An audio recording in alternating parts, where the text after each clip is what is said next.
13 sano iyo tobannaan waxqabad sooyaalka taariikheed ee Jaamacadda Boosaaso Garowe.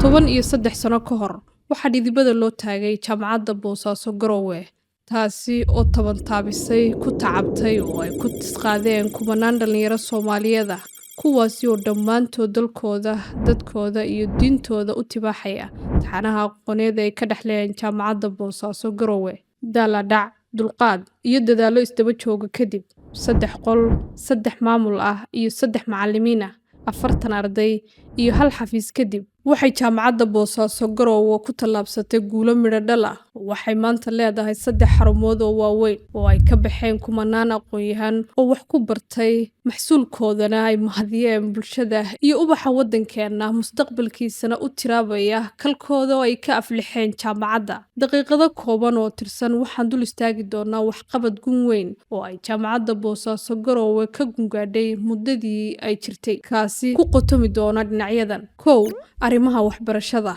2. Arrimaha bulshada. 3. Siyaasadda jaamacadda.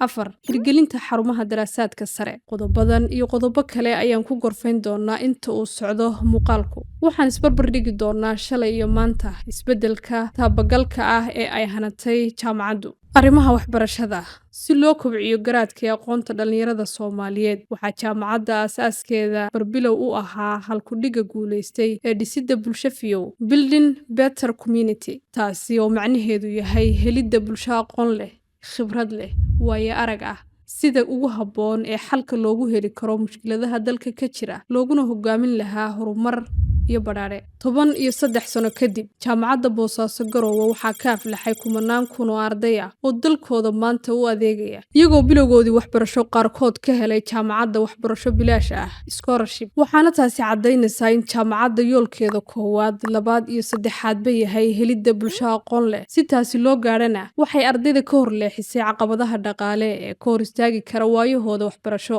Sidoo kale, waxay jaamacaddu samaysay xidhiidho caalami ah oo ay la yeelatay jaamacadaha dibadda qaarkood si ay isu weydaarsadaan khibrado iyo waayo aragnimo waxbarasho ee labada dhinac.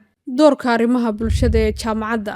Intii ay jirtay jaamacaddu, waxay door weyn ka qaadatay xal u helidda caqabadaha ka taagan bulshada dhexdeeda, iyada oo ku wajahaysay qaab cilmiyeysan oo casri ah, cilmi baadhisyo joogto ahna ka samaysay dhibaatooyinka ka jira si loo soo afjaro. Dhinaca kale, jaamacaddu waxay qayb lixaad leh ka qaadatay arrimaha kale ah fursad-siinta waxbarasho lacag la'aan ah ardayda aan awoodin, ka qayb qaadashada maaraynta xaaladaha dabiiciga ah sida abaaraha, xanuunada faafa, iyo la talinta maxaabiista. Waxay sidoo kale jaamacaddu ka qayb qaadataa si joogto ah fayadhowrka deegaanka, bixinta tababaro wax ku ool ah oo la siinayo bulshada qaybaheeda kala duwan, wacyigelin iyo arrimo kale oo muhiim ah, kuwaasi oo qayb ka ah horumarinta arrimaha bulshada. Siyaasadda Jaamacadda Boosaaso Garowe ee horumarinta waxbarasho sare waa hirgelinta waxbarasho sare oo tayo leh, waaqica wanaagsanna ku hagta bulshada, dhisidda si togan bulsho fiyow, waxbartay, hab fikir tolmoon oo hal abuur leh, mabda' leh oo yoolkoodu sarreeyo,